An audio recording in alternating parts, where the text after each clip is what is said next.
Once upon a time, a sunny Saturday in Maitama, located in Phase 1 of the Federal Capital Territory of Nigeria, Abuja, a proud mother stood in her great mansion. There she stood staring back at the reflection in the mirror. All she could hear, all she could see, was the sounds and memories that flashed through her mind in seconds. But these sounds and memories could be inked on paper for hours. Even days which go by in this cosmos could be the only time frame to put the memories on papers. Her thought was interrupted by slow walking steps that sounded like thief with no gun trying to steal a worthless material that does not worth hundreds of Nigeria currency.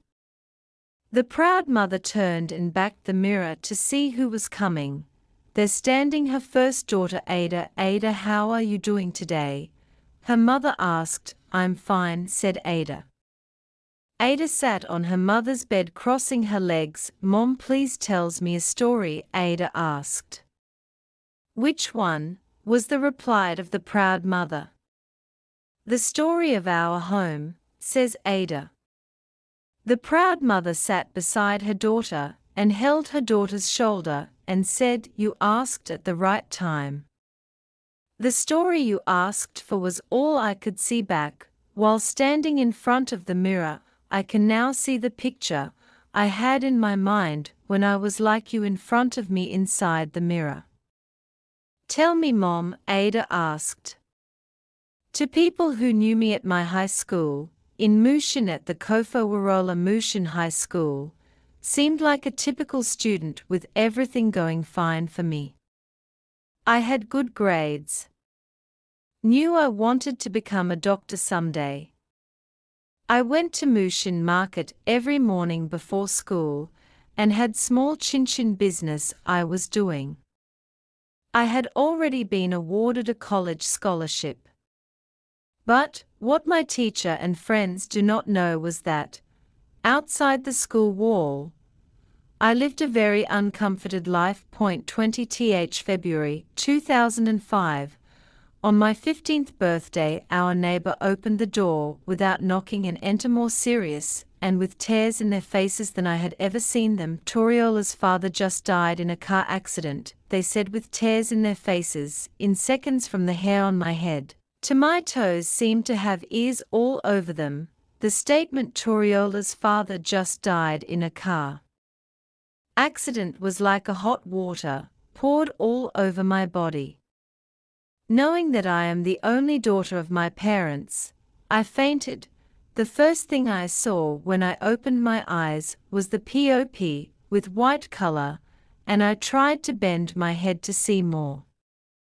I saw my mother beside me and I realized I was on bed in the hospital.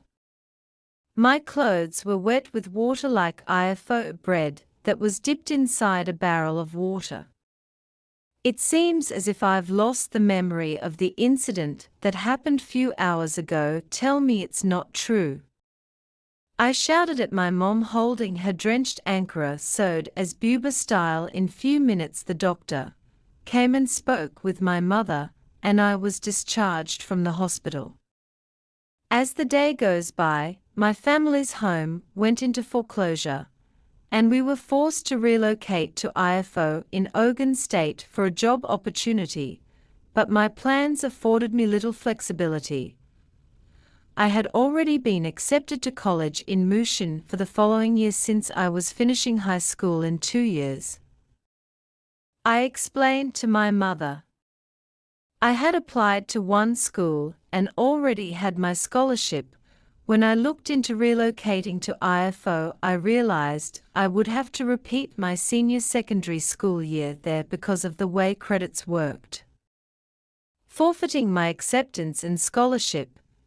I was also worried about delaying medical school or possibly not being able to get it at all. It was a tough situation to navigate. My mother and I made the difficult decision for me to stay behind to complete my high school in Mushin while my mother moved to IFO.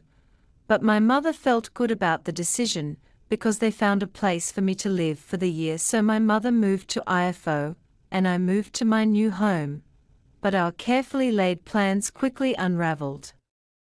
When the family I was staying with began to raise spoilt brats, the house becomes too initiating for me to live there.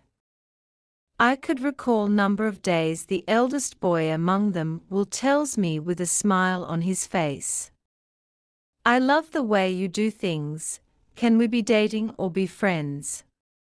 He'll always say, but deep inside of me I know that I was not in for that, and his life is far apart from mine, such as east is to west and as north to south.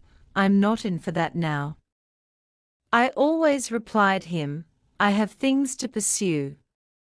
This happened severally in time without number till it got to a night, a suspicious night.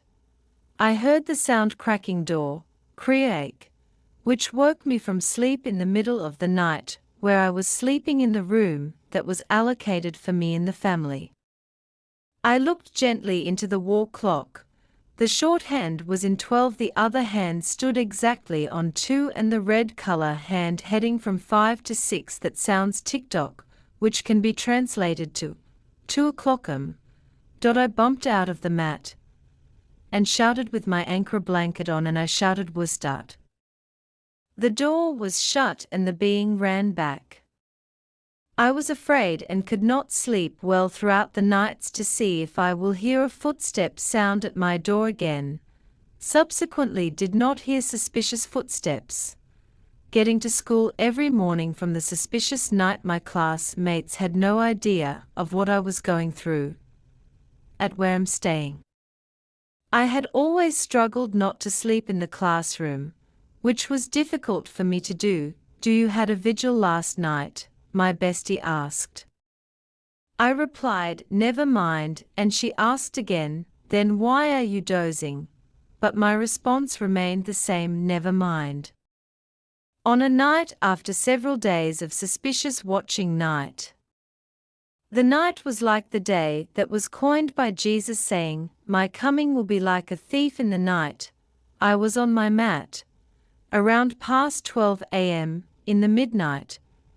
I had footsteps approaching. I rushed towards the door and opened it in order to know who it was. Just as I turned the knot of the door anti-clockwise and dragged it towards my direction, trying to see who could be footing toward my door, Ada, guess whom I saw? It was Amici, the older brother of the son of the family. Thanks for watching. Please subscribe and turn the notification bell if you haven't. Thank you.